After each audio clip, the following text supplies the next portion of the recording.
Hello, everyone. My name is Andy Bernardes, and my final project is on the polite theory. So, an introduction. In today's world, what is considered polite and what is considered impolite? Does it change depending on the situation? Are there new standards in place now that do not demand the formality that existed in the past? Politeness may be described as having a nice demeanor or treating others with respect. American writer and philosopher Ralph Waldo Emerson said, "Life is short, but there is always enough time for courtesy."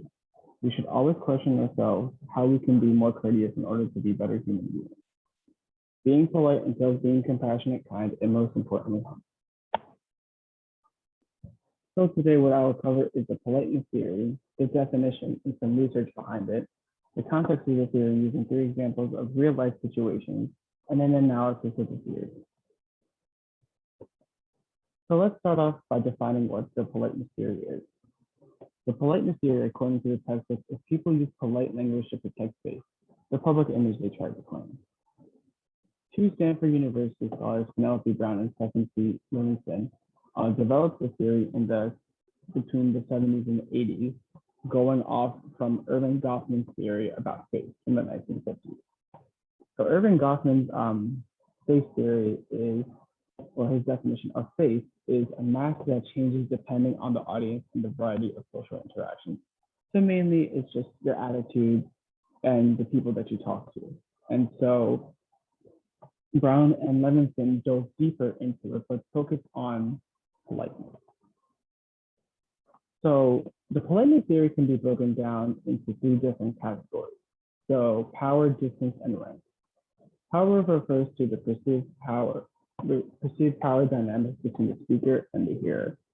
So it essentially means, who are you talking to? Are you talking to a coworker, your family member, a friend, or a boss even? Distance refers to the amount of social distance between the speaker and the hearer. So essentially, am I just speaking, like right now, am I just speaking to you in a normal tone because I'm so close to the camera, or I'm so close to a friend, or whoever I'm talking to, I can speak into a normal tone? Or would I have to scream out to get somebody's attention from afar? Rank refers to the cultural ranking of the subject, the degree of sensitivity of the topic within a particular culture.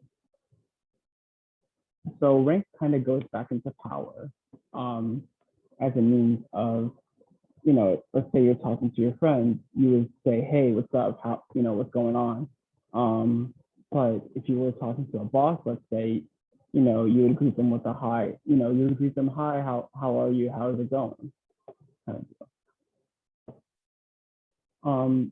So from power, distance, and ranking, we can also kind of put the theory into, we can also break the theory down into 2 wants.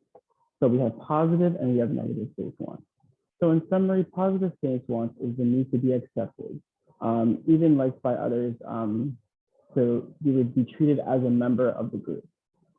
And then negative face wants is the need to be independent and to have freedom. We are now going to get into the examples of positive and negative face wants. So the positive face want example is, let's say that you are you're at a job, or you're doing like a group project. You can say things like in the bold where it says, "I really like the way you did this," or "I really like the way you approach this here. I think this other part might be a little stronger with a similar approach." So here in the positive face want examples, the speaker incorporates his or own viewpoints into his or her suggestions to the listener.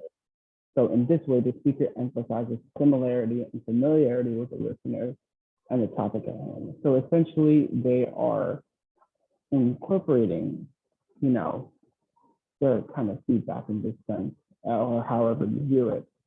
They are, giving out nice, they would be giving out nice suggestions, or they're just complimenting you. So a negative face want example is, so let's say your friend is asked you a ride to the airport. So obviously the positive face would be like, yeah, I would drive him because he depends on me. But let's say that you didn't want to do it. So you're saying to yourself and debating whether or not to drive him or her, you're saying, this isn't good. I don't want to drive the person to the airport. There are other things I'll be doing, that, I'd be sleeping or, I have to and I have to waste gas. Um, Again, they're thinking of themselves and they're not thinking of the others around them. So last example is, putting it all the face of the positive and the negative face values together is I actually work for a company. It's a Swedish company. It's called IKEA. If nobody knows what that is, that's fine. I'll briefly explain it. They're a company that makes a lot of furniture. They're based in Sweden, and they have tons of stores all over the US and Canada, and mainly all over the world.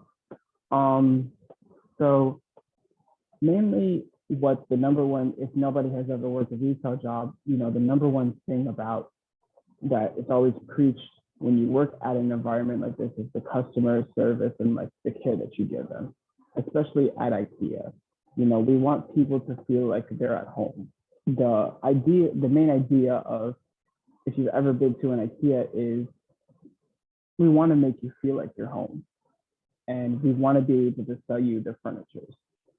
And that's where all this, the positive and the negative, face values come in. You have customers that, say like, oh, I like this, or, customers come in and they say, oh, no, I'm set on this and you can't change my mind. So it's always just, listening to customers' feedback, and you're kind of just guiding, you're not really guiding them in the, you're not really guiding them, but you're listening to hear what they would have to say. Because at the end of the day, it's the customer who is, buying your product. So the best you can do is, you would have to support them, no matter, whether you agree with the decision or not. So the political theory analysis, to summarize it, is just, positive or, whatever the politeness may be, positive or negative. It depends on the person. So the field of politeness research has its ups and downs, and the definitions and uses of politeness and impoliteness are disputed among researchers. Nonetheless, regardless of how we define civility, we all know that it's important to practice being nice. So a summary of what I just talked about is I would define the politeness theory according to the textbook, broke down the ideas from the politeness theory, which is the power, distance, rank, and then, kind of going into two subcategories of positive and negative face wants. And then examples of positive and negative face wants in the real world, which was, kind of being in a business, the positive face value of being, in a business, the negative face value, which was, the airport situation. And then the last real world example was from my experience in putting the positive and negative face values together. And then a summary of all of it is many societies have different ways of showing politeness. And that's why, again, it's always important to practice them all the time. So these are my sources. And I thank you guys for listening to my presentation. And I hope you enjoyed it.